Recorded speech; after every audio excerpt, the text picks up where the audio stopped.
नमस्कार दोस्तों, हमारे YouTube channel Arvind Kumar official में आप सभी का स्वागत है। सेक्युलरिज्म या फिर शत्रुबोध का ना होना एक दिन हिंदू परिवारों को जड़ से खत्म कर देगा और इसके लिए कितने ही उदाहरण देखे जा चुके हैं और कितने ही उदाहरण लोग बनते जा रहे हैं। उसके बाद भी आपको या आप जैसे लोगों को होश नहीं आ रहा।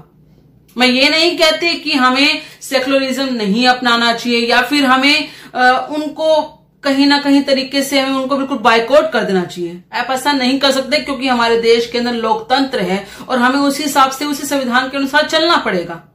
परंतु आपको अपना शत्रुबोध तो होना चाहिए। आपको पता होना चाहिए कि कौन से लोग हैं जिनकी बुक ही उन्हें सिखाती है कि आप हिंदुओं को अपना दुश्मन समझे, आप हिंदुओं को अपना काफिर समझे और उस हिसाब से वो अपना कार्य एक ना एक दिन अवश्य करेंगे, चाहे वो किसी भी रूप में करें। वो भले आपको मारने की फिराक में ना ही घूमते हो, लेकिन आपको हर तरीके से बर्बाद करने का रास्ता ढूंढते रहते हैं। उन्हें पता है कि आपकी प्रॉपर्टी पर कैसे नजर रखनी है, उसे कैसे हथियाना है। उन्हें पता है आपको आप ही के रास्ते से, आप ही के जगह से भगाना कैसे है। उन्हें पता है आपको आप ही का धर्म अपनाने से कैसे रोकना है। परंतु आप लोगों को ये नहीं पता कि कैसे उनसे बचा जाए, क्योंकि आपको शत्रुबोध ही नहीं करवाया जा रहा, क्योंकि आपको ये पता ही नहीं है कि आपके सामने जो कार्य कर रहा है या आपके सामने जो आपका अपना भाई बनकर बैठा है, आपके पास आ रहा है, रोज का मिलना जुलना हो रहा है, वो आपको आप ही के रास्ते से काटने की कोशिश कर रहा है। वो आप ही के काम को अपना काम बना रहा है। वो आप ही के परिवार के अंदर घुसकर यह जानने की कोशिश कर रहा है कि आपके परिवार के अंदर आपकी दिनचर्या डेली क्या होती है, सुबह से लेकर शाम तक आप लोग क्या करते हैं, आपके घर का एक एक सदस्य क्या क्या पसंद है उसे, आपके घर के एक एक सदस्य की पहचान क्या है, उन्हें क्या पसंद है क्या ना पसंद है। मैं जो घटना आपको बताने जा रही हूं वो इसी शत्रुबोध के ना होने के कारण ही हुई है। इसी चीज को होश में ना लाने के कारण, अपने बच्चों को यह ना बताने के कारण हुई है कि आपका शत्रु या आपके ऊपर ताक लगाए बैठा हुआ आपका दुश्मन आपके सामने ही बैठा है, आपके घर में घुस रहा है, लेकिन आपको ये बात पता नहीं है। इसीलिए आपके साथ ऐसे हादसे हो रहे हैं। ये घटना है यूपी के रामपुर की। आप सबको बदायूं का केस भूलते नहीं भूल रहा होगा। सबको याद होगा कि बदायूं में क्या हुआ था, कैसे उन दो बच्चों की निर्मम हत्या की गई थी और तीसरे को मारने की कोशिश की गई थी, परंतु वो बच गया था कैसे तैसे। लेकिन उस केस में भी यही था कि जो पड़ोसी थे वो आपस में दोस्त थे, उनका आपस में आना जाना था। और ऐसे ही ये घटना है। इसमें भी दो पड़ोसी आपस में गहरे मित्र हैं, यानी कि पिता और जो पड़ोसी है वो आपस में गहरे मित्र हैं। दोनों का अपने घरों में आना जाना है और गलती यहीं पर होती है। अब होता यह है कि होली के दिन ये जो पिता हैं, ये जो हिंदू पिता हैं, ये अपनी बच्ची को होली के दिन अपने पड़ोसी के घर छोड़ देते हैं। छोड़ कर देते हैं, वैसे चले जाते हैं चाय पीने या फिर नाश्ता पानी करने, वैसे मिलने चले जाते हैं।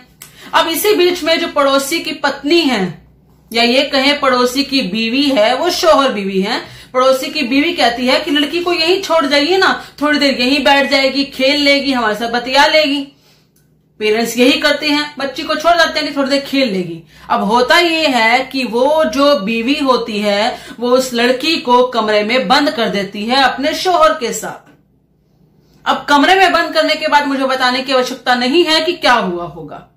थोड़ी देर बाद रोती हुई लड़की बाहर आती है और उसे धमकाया जाता है कि उसने ये बात किसी को नहीं बतानी है। उसे हर तरीके से धमकाया जाता है, डराया जाता है। ये कहा जाता है कि उसकी वो फोटो वीडियो लीक कर दी जाएंगी, उसे बहुत बुरी तरीके से परेशान किया जाएगा। ये घटना गंज कोतवाली की है। ये जो लड़की है ये महज 14 वर्ष की है। 14 वर्ष की बालिका है, बच्ची है ये, और उसको इस तरीके से डराया धमकाया जा रहा है, उसके साथ दुष्कर्म किया जा रहा है। और अब जब उसको बार बार धमकाया जाता है तो 2 दिन हो गए उसको सुबगाए से चुपचाप रहते हुए। 2 दिन के बाद वो अपने आप रोने लगती है, फट पड़ती है, डर जाती है और उसके बाद अपने माँ बाप को अपनी सारी सच्चाई बताती है कि ऐसा ऐसा हुआ है। उसके बाद माँ बाप को होश आता है और माँ बाप उसकी पुलिस में कंप्लेन करते हैं। अब इस शौहर बीवी का नाम बताती हूं आपको।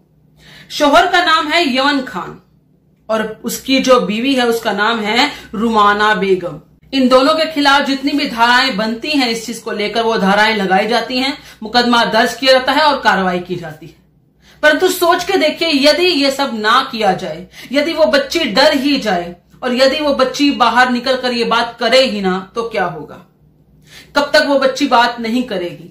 क्योंकि ऐसा ही एक हादसा और भी हुआ है जिसमें बच्ची कई साल तक बोली नहीं, वो भी महज 13 साल की थी जब उसके साथ दुष्कर्म हुआ, बोली नहीं और उसके 7 साल के बाद उसने अपनी चुप्पी तोड़ी, जब वो इस बात को सहन करते करते करते करते परेशान हो गई। आप सबका इस बारे में क्या कहना है? कृपया करके अपने विचार कमेंट में जरूर बताइएगा। इस वीडियो को लाइक और शेयर जरूर कीजिएगा। धन्यवाद। जय श्री राम।